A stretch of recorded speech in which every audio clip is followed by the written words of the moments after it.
always a wild, loose kid in my neighborhood. I just always went for mine. I maintained myself. I knew how to hustle, and I definitely wasn't no punk. These little running around like I wasn't brought up. I was brought up toting slammers. Like, so my belt had to be extra tight.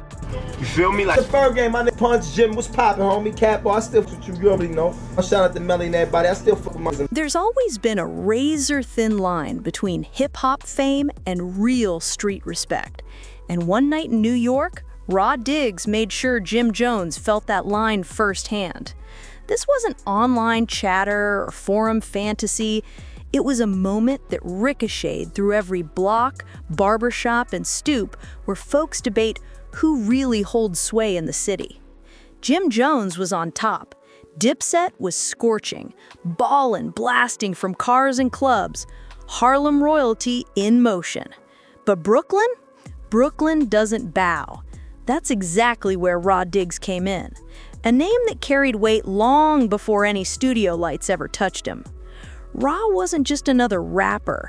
He was street royalty, an ex-con with a reputation that preceded him. Say his name too loud, and people instinctively soften their voices. He had ties, muscle, and a strict code he lived by. So, when Jim rolled through Brooklyn flashing that Harlem swagger, the streets noticed, especially Raw. I'm from the era where we sold the drugs, we didn't use them per se. That was the... It all went down at a Brooklyn club, one of those industry meets the block nights. Jim Jones came through rolling deep, dripping in jewels, spraying bottles, letting everyone know Dipset had arrived. Superstar glow on full display. But something felt off.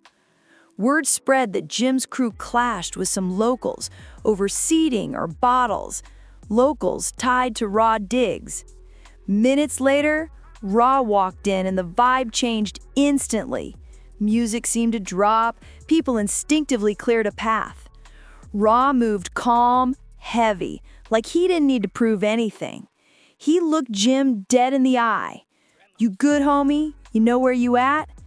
Jim tried to play it cool, but Raw wasn't having any of the Harlem theatrics.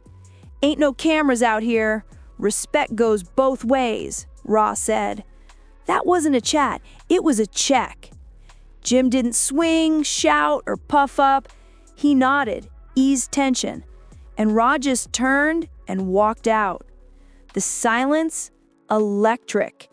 Like watching a celebrity realize in someone else's city, they're just another face in the room. You blood from this day on, when you see us throw it up, you be putting way more work in than half these bloods that be out here and things like that. So you the homie now. When you see us throw it up, that's... To grasp why this shook the city, you have to know Raw Diggs. Born Ronald Herron, he wasn't acting tough.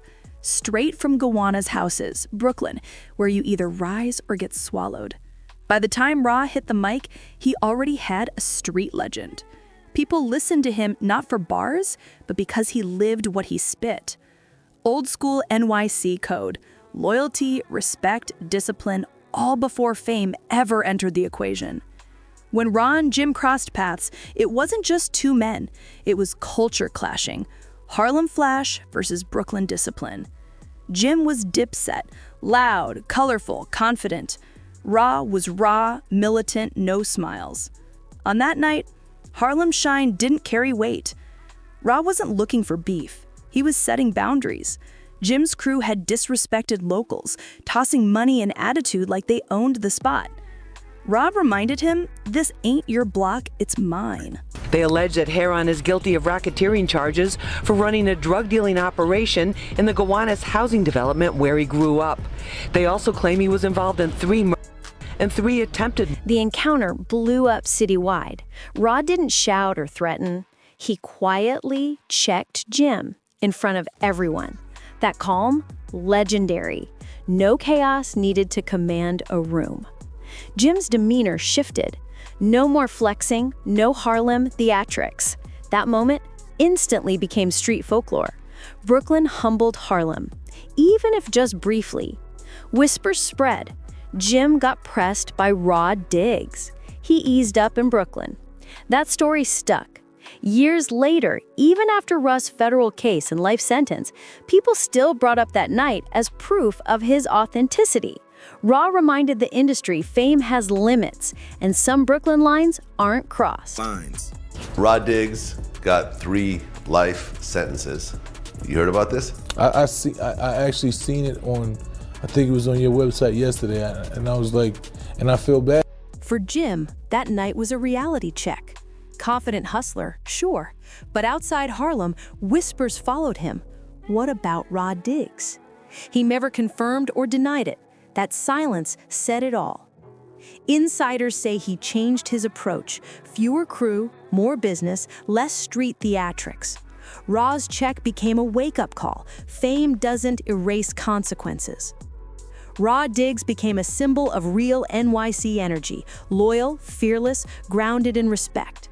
Even from behind bars, his name carried weight.